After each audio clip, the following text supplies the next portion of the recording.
La semaine dernière, nous avons commencé une nouvelle série qui nous fera découvrir 3 des doctrines de base du christianisme. Au cours des prochains mois, nous nous pencherons sur le péché, la repentance et le salut. La semaine dernière, nous avons expliqué pourquoi il est important de parler du péché. Il y a de nombreuses raisons pour lesquelles nous devons apprendre à connaître le péché. Lorsque nous apprenons à connaître le péché, nous apprenons à connaître notre culpabilité, ce qui devrait nous pousser à nous repentir. Plus nous comprenons nos méchancetés, plus nous comprendrons l'amour de Dieu pour nous. Lorsque nous comprenons à quel point Dieu est bienveillant à notre égard, nous l'aimons automatiquement davantage. L'apprentissage du péché nous aidera également à comprendre la nécessité de l'enfer et nous donnera un dégoût pour le péché lui-même. La semaine dernière, nous avons défini le péché comme étant le choix que fait une personne de vivre pour elle-même. Nous avons expliqué que nous ne devions pas considérer le péché comme une action physique, mais plutôt comme la décision de vivre notre vie de manière égoïste. La raison pour laquelle nous ne devons pas considérer le péché comme des actions physiques est que la Bible enseigne que tous les péchés sont également passibles de l'éternité en enfer. Cela signifie que tout péché est considéré comme extrêmement mauvais par Dieu. Il est donc plus approprié pour nous de comprendre les actions que nous appelons péché comme étant les fruits du péché. Le péché lui-même est la racine qui cause ces actions. C'est l'égoïsme. Selon Jésus, l'égoïsme qui vit en nous nous rend coupables. Toute loi que quelqu'un pourrait enfreindre est enfreinte à cause de l'égoïsme. La racine du péché étant la même, la punition du péché est également la même. Certaines personnes sont douées pour cacher leur péché, mais Dieu voit ce qui est caché. En tant qu'humains, nous ne pouvons comprendre le péché que lorsque nous le voyons physiquement. Mais Dieu comprend, comme le péché affecte négativement ce monde, même si cela ne se voit pas physiquement. Aujourd'hui, nous allons réfléchir au comment et au pourquoi du péché dans ce monde. Lisons quelques versets de la Genèse. Genèse chapitre 1 versets 26 à 27.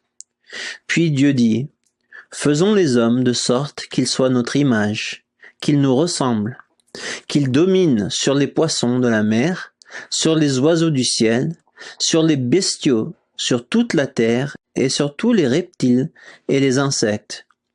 Dieu créa les hommes de sorte qu'ils soient son image. Oui, il les créa de sorte qu'ils soient l'image de Dieu. Il les créa hommes et femmes. La Bible enseigne que Dieu a créé le monde, qu'il a créé les animaux et les humains. La Bible dit que les humains ont été créés à l'image et à la ressemblance de Dieu et qu'ils ont reçu la responsabilité de dominer les animaux. C'est un fait peu contesté que les animaux ont en sorte moins de valeur que les humains. Presque toutes les cultures du monde tuent quotidiennement des animaux pour se nourrir, et pourtant, toutes comprennent que tuer un être humain est mal. La Bible explique pourquoi les humains ont plus de valeur. La Bible dit que nous avons plus de valeur parce que Dieu nous a créés à son image et à sa ressemblance. Qu'est-ce que cela signifie exactement? Cela ne signifie pas que nous ressemblons à Dieu, ni que nous sommes exactement comme lui. Ce que cela signifie, c'est que Dieu nous a donné certains attributs qui nous rendent semblables à lui et que les animaux n'ont pas. L'une des principales différences entre un animal et un être humain est que ce dernier a reçu de Dieu un esprit. Il serait peut-être plus facile de comprendre cela si nous disons que Dieu a donné aux humains une conscience. Les animaux peuvent faire de mauvaises choses, mais personne ne traite jamais un animal de pécheur lorsqu'il fait quelque chose de mal. Tout le monde comprend que lorsqu'un animal fait quelque chose de mal, il le fait sans comprendre la différence entre le bien et le mal. Un animal agit selon le désir de son corps et n'a pas la capacité de raisonner ou de choisir ce qu'il fait. Lorsqu'un animal est en colère, il attaque. Lorsqu'il a peur, il s'enfuit. Qui a déjà entendu parler de quelqu'un qui essaie de raisonner à un animal? Un animal peut-il comprendre pourquoi il ne doit pas manger les légumes du jardin du voisin? Pouvez-vous lui expliquer que ces légumes sont cultivés pour nourrir les enfants du voisin et que c'est donc mal de les voler? Les animaux agissent selon les désirs de leur corps et n'ont donc pas le choix de ce qu'ils font. Personne ne raisonne avec un animal. Les humains n'ont pas besoin d'agir selon les désirs de leur corps. En fait, les humains sont appelés à contrôler leurs désirs. C'est pourquoi nous blâmons à juste titre les humains lorsqu'ils font quelque chose de mal. Nous savons que Dieu nous a donné un esprit qui nous enseigne le bien et le mal. Dans les êtres humains, il y a une bataille entre les désirs de leur corps et le désir de leur esprit. Les humains ont le choix. Ils peuvent choisir de vivre pour satisfaire les désirs de leur corps, que la Bible appelle la chair, ou ils peuvent vivre pour les désirs de Dieu, tels qu'ils leur sont enseignés par leur esprit. Écoutez le verset suivant. Galates chapitre 5, versets 17 et 18. Car ces désirs sont diamétralement opposés à ceux de l'esprit, et l'esprit a des désirs qui s'opposent à ceux de l'homme livré à lui-même. Les deux sont opposés l'un à l'autre. C'est pourquoi vous ne pouvez pas être votre propre maître. Mais si vous êtes conduit par l'esprit, vous n'êtes plus sous le régime de la loi. Il y a une bataille à l'intérieur de nous. Les désirs de notre chair sont opposés aux désirs de notre esprit donné par Dieu. Il y a un conflit qui se produit en nous et ce conflit ne prendra jamais fin jusqu'à que Dieu nous donne un nouveau corps ressuscité qui ne désire plus ce qui est opposé à la volonté de Dieu. Le verset 17 dit que nous ne pouvons pas faire tout ce que nous voulons faire. Nous devons laisser l'esprit nous conduire. Comprenons que beaucoup de choses que le corps désire sont des désirs naturels, mais si nous vivons dans le seul but de satisfaire ces désirs, nous finirons par blesser ceux qui nous entourent. Il est naturel de désirer manger de la nourriture, mais si vous vivez pour la nourriture, vous finirez par abuser de votre corps et devenir extrêmement malsain. Il est naturel de désirer des relations physiques avec le sexe opposé, mais si vous vivez pour satisfaire ce désir, vous finirez par vous blesser vous-même et tout ce qui vous entoure. Dieu nous a donné de la nourriture à manger et il nous a donné le sexe opposé pour avoir une relation physique avec lui. Mais ces bonnes choses doivent être faites avec un cœur d'amour et non d'égoïsme. Nous ne pouvons pas faire tout ce que nous voulons faire, même si ce que nous voulons faire est à la base naturelle. Nous vivons à une époque où l'on enseigne à nos enfants que tout ce qu'ils veulent faire ne peut être mauvais. On enseigne à nos enfants que ce qui leur vient naturellement est bon.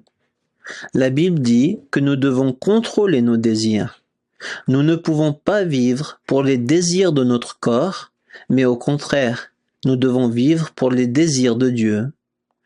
Lorsque nous vivons pour le désir de Dieu, nous ne blesserons pas les autres car nous agisserons par l'amour. L'esprit que Dieu nous a donné connaît le bien et le mal, et il connaît aussi Dieu lui-même.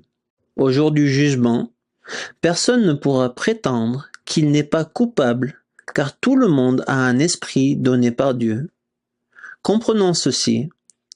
Même si quelqu'un vit dans un endroit de ce monde qui n'a jamais reçu la Bible, il sera quand même jugé coupable par Dieu d'avoir enfreint la loi. La raison pour laquelle elle sera coupable d'avoir enfreint la loi est que Dieu lui a donné un esprit qui lui enseigne le bien et le mal. La loi écrite ne les jugera pas, mais leur propre esprit les condamnera. Les humains savent automatiquement que les lois de base sont vraies, comme tuer les autres, voler ou commettre l'adultère. Leurs cultures peuvent enseigner que ces choses sont acceptables, mais personne n'a jamais tué un autre être humain sans savoir que ce qu'il faisait était mal. Ils peuvent nier le savoir, mais ils se trompent eux-mêmes. Au jugement dernier, personne ne pourra qualifier Dieu d'injuste pour le châtiment qu'il infligera. Lisons un peu sur cet esprit donné par Dieu. Romains chapitre 1, versets 18 à 21. En effet, du haut du ciel, Dieu révélera sa colère contre les hommes qui ne l'honorent pas et ne respectent pas sa volonté. Ils étouffent ainsi malhonnêtement la vérité. En effet, ce qu'on peut connaître de Dieu est clair pour eux, Dieu lui-même leur ayant fait connaître. Car depuis la création du monde, les perfections invisibles de Dieu, sa puissance éternelle et sa divinité se voient dans ses œuvres quand on y réfléchit. Ils n'ont donc aucune excuse, car alors qu'ils connaissent Dieu, ils ne lui rendent pas l'honneur que l'on doit à Dieu et ne lui expriment pas leur reconnaissance. Ils se sont égarés dans des raisonnements absurdes et leur pensée dépourvue d'intelligence s'est trouvée obscurcie. Le livre des Romains nous dit que Dieu est en colère contre les humains à cause de leur méchanceté. La Bible dit qu'ils sont méchants parce qu'ils suppriment la vérité. Cela signifie que les gens connaissent la vérité, mais qu'ils refusent de l'accepter. Au lieu d'accepter ce qui est juste, ils refusent de l'accepter et ignorent plutôt ce qu'ils savent être vrai. Le verset 19 nous dit que Dieu s'est fait connaître aux gens de façon claire. Comment Dieu se fait-il connaître? Tout d'abord, Dieu a donné son esprit aux humains afin de leur enseigner la vérité fondamentale. L'une des vérités les plus fondamentales que les humains puissent connaître est qu'il existe un Dieu qui a créé tout ce qu'ils voient. Le verset 20 dit que la création enseigne clairement aux humains ce qu'est Dieu et sa nature. Les gens sont sans excuse. La simple logique leur apprendra que cette terre ne s'est pas formée par hasard.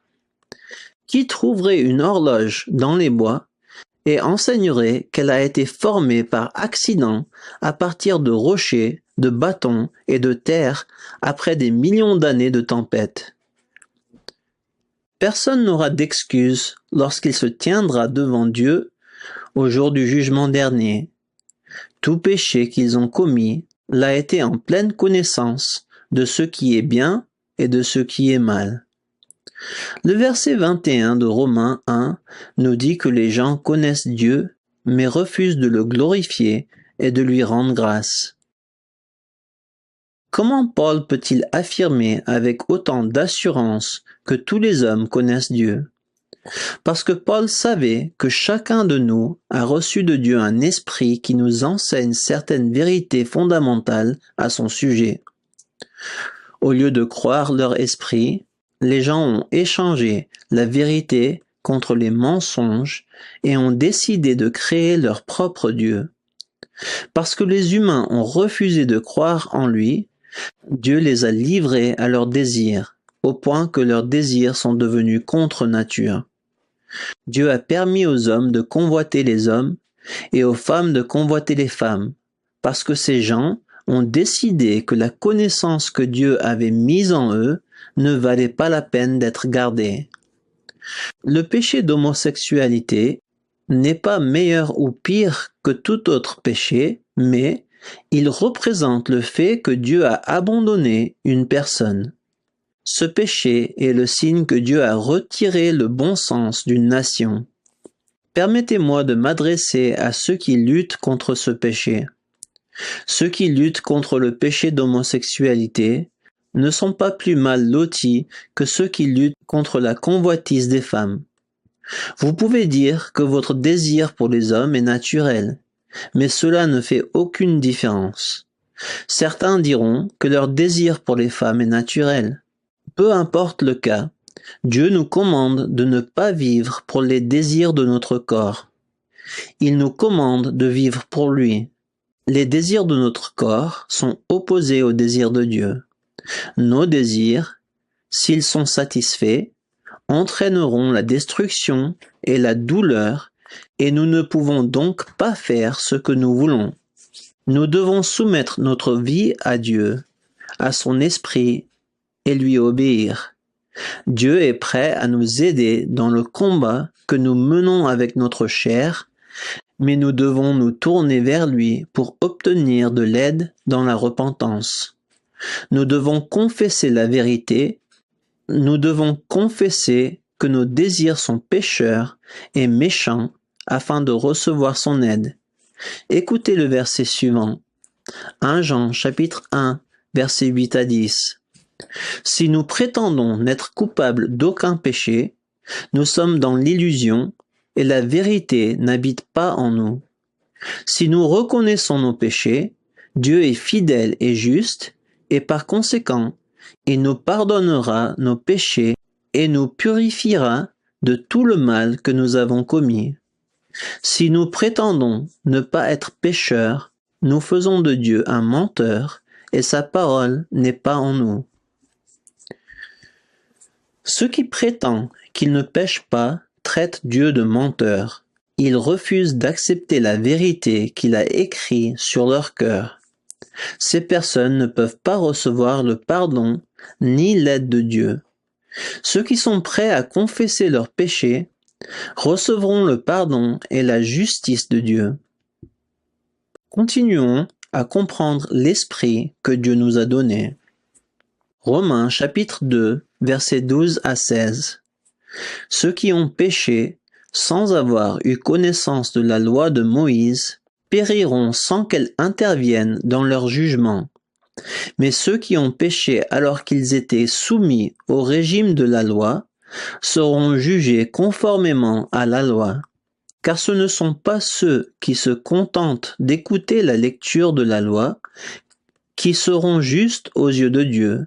Non, seuls ceux qui appliquent la loi sont considérés comme justes. En effet, lorsque les païens qui n'ont pas la loi de Moïse accomplissent naturellement ce que demande cette loi, ils se tiennent lieu de loi à eux-mêmes, alors qu'ils n'ont pas la loi. Ils démontrent par leur comportement que les œuvres demandées par la loi sont inscrites dans leur cœur. Leur conscience en témoigne également, ainsi que les raisonnements par lesquels ils s'accusent ou s'excusent les uns les autres. Tout cela paraîtra le jour où, conformément à l'évangile que j'annonce, Dieu jugera par Jésus-Christ tous ceux que les hommes ont cachés. Paul dit que ceux qui meurent sans avoir jamais lu la Bible seront jugés selon la vérité qu'ils connaissent. Ce n'est pas la loi qui les jugera, mais leur propre conscience qui les jugera. Ceux qui ont la loi écrite seront jugés par la loi. Seuls ceux qui obéissent sont justes. Si quelqu'un obéissait à sa conscience, il serait juste. Cependant, personne n'a jamais suivi sa conscience tout le temps.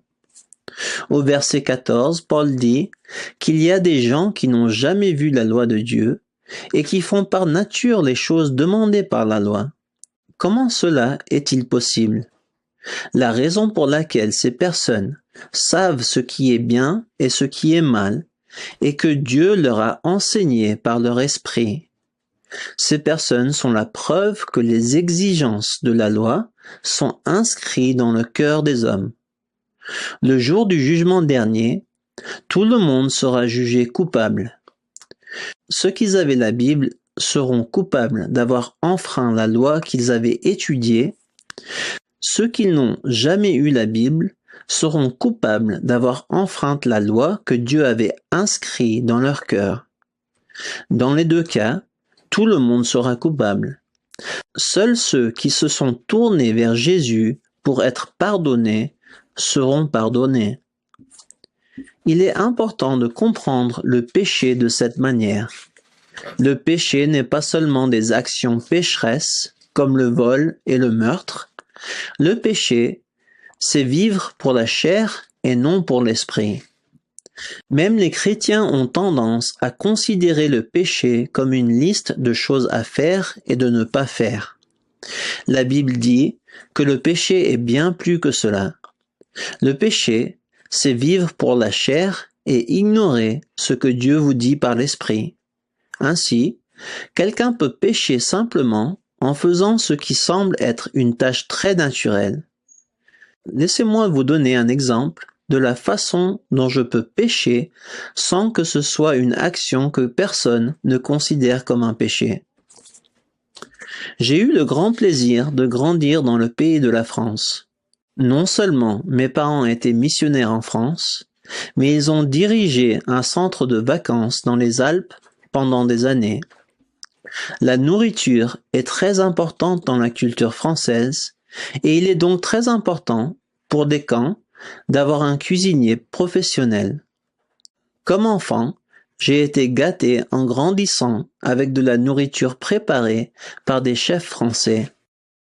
Comme vous le savez peut-être, la France offre une grande variété de nourriture et la plupart de ses repas comportent plusieurs plats. Après avoir obtenu mon diplôme d'études secondaires, j'ai suivi le désir que Dieu avait mis dans mon esprit d'aller au Népal comme missionnaire. J'ai adoré le Népal et ses habitants, mais il y avait une chose qui était difficile pour moi, et cette chose était le repas répétitif qu'ils appelaient le dal bhat. Dans la plupart des endroits du Népal, il était courant de manger du riz et des lentilles tous les jours, 2 fois par jour, avec les légumes de saison. Le dal bhat est très bon, en particulier la sauce épicée appelée achar. Mais il était difficile pour quelqu'un de gâté d'avoir ce repas tous les jours, matin et soir. Lorsque j'ai épousé ma femme, nous vivions dans la ville de Surkhet, dans la partie occidentale du Népal. À l'époque, cette ville ressemblait beaucoup à un village et il n'y avait qu'un seul magasin où l'on pouvait trouver de la nourriture étrangère. Dans ce magasin, on pouvait trouver de petits trésors comme des nouilles et de la sauce tomate, ou parfois même du fromage en boîte. Lorsque ma femme et moi nous sommes mariés, nous ne faisions pas partie d'une organisation missionnaire et nous n'avions pas de soutien régulier. Nous vivions de l'argent que j'avais mis de côté en travaillant et des dons d'amis et de membres de la famille bienveillante. Comme l'argent était rare, nous vivions dans une petite pièce de 3 mètres sur 3 mètres avec la sœur de ma femme, âgée de 7 ans. Le loyer coûtait $4 par mois et l'achat du dal bhat était extrêmement bon marché. Chaque fois que je me promenais en ville et que je passais devant un magasin de nourriture étrangère, mon corps avait envie d'acheter certaines des trésors qu'on y trouvait. Le problème étant que ces aliments spéciaux coûtaient très cher. Nous pouvions facilement nous nourrir pendant plus d'une semaine avec du dal bhat pour le même prix que celui d'un seul repas de spaghettis. Mon corps voulait manger du spaghetti, mais mon esprit me disait que je pouvais tout aussi bien me nourrir du dal bhat. J'avais un choix à faire. Je pouvais vivre pour faire plaisir à mon corps, ou je pouvais vivre en accord avec ce que mon esprit me disait. Je pouvais être égoïste ou continuer dans l'amour. Personne qui me verrait en train de manger des spaghettis n'aurait jamais songé à me traiter de pécheur, et pourtant, selon la parole de Dieu, j'aurais péché. Pendant plusieurs années, nous avons vécu à Surkhet et sommes devenus très heureux avec le dal bhat.